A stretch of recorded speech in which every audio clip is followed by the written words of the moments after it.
Yo, kumusta mga kauragon? Ito ang ating gagawin ngayon. Gagawa tayo ng siomay. Siomay recipe ni kauragon. Tingnan natin. Ito na. Nandito na yung ating giniling. At pagsasama-samahin natin yung ating mga sangkap. Ilagay na natin yung karot. Yung karot na hiniwa natin na pino. Pinino natin yung karot. At ayan na. Ilagay na natin. Next ay ilagay na natin yung mga ricado, yung white onion. Naglagay rin ako ng isang pulang maliit na sibuyas at naglagay rin tayo ng bell pepper and spring onion. Magkakasama na yan mga kauragon. Hahaluin nyo lang ng hahaluin yan. Tapos ready na. Pero meron pang ibang mga sangkap. Maglagay tayo ng paminta. Lagyan natin ng paminta, yung ground black pepper. At lagay tayo ng konting cornstarch para mabuo. Para hindi siya durog kapag babalutin natin. And haluin natin.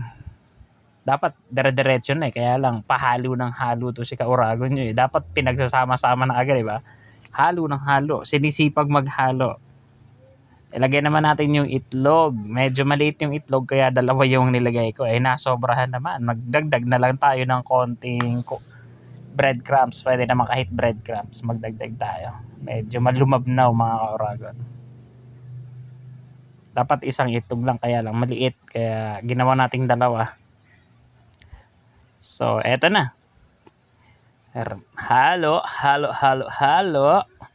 At may mga nakakalimutan pa tayong sangkap. Hindi kasi naka-ready lahat eh. Meron pa. Maglagay tayo dyan. Tingnan nyo mga kauragon.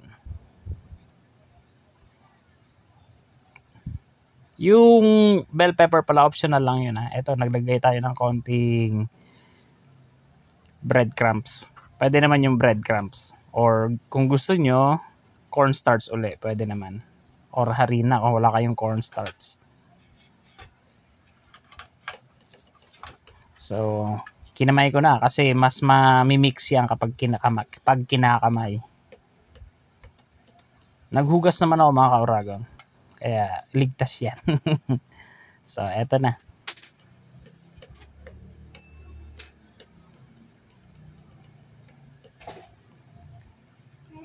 Halo lang ng halo. At eto pala, wala tayong sesame seeds, sesame oil, pero vegetable oil. Lagay tayo ng at least 1 tablespoon. And kulang pa. Ito pa, meron pa tayong oyster sauce. Lagay tayo ng at least 1 tablespoon ulit na oyster sauce. Yan na yung magpapalasa dyan.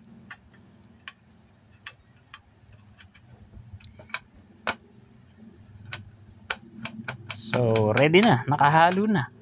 Haluin natin mabuti hanggang sa mag-okay yung blending ng ating mixture. At eto na yung ating wrapper, yung molo wrapper. Pang wrapper natin sa sa siomay natin. So, ayan na. Eto na. Hindi pa tayo bihasa sa pagbabalot ng siomay. Kaya tingnan nyo na lang kung masasatisfied kayo sa ating mga binalot. Eto na, iba-ibang style pero pareho rin ang lasa dyan mga kauragon. Basta siomay na yan ano. Eto na, at ilagay na natin sa steamer. Medyo malaki yung ating steamer at sakto lang yung nagawa natin para dito sa steamer. Yun, ikamada nating mabuti para maluto ng maayos. So, ayan na, ready na mga kauragon at isa lang na natin. Ayan na. Yun. And eto na siya ngayon at umuusok-usok pa. Luto na. Eto na. Ganda ng pagkakaluto mga kauragon. At hanggang dito na lang. Sana'y nag-enjoy kayo. Maraming salamat and paalam.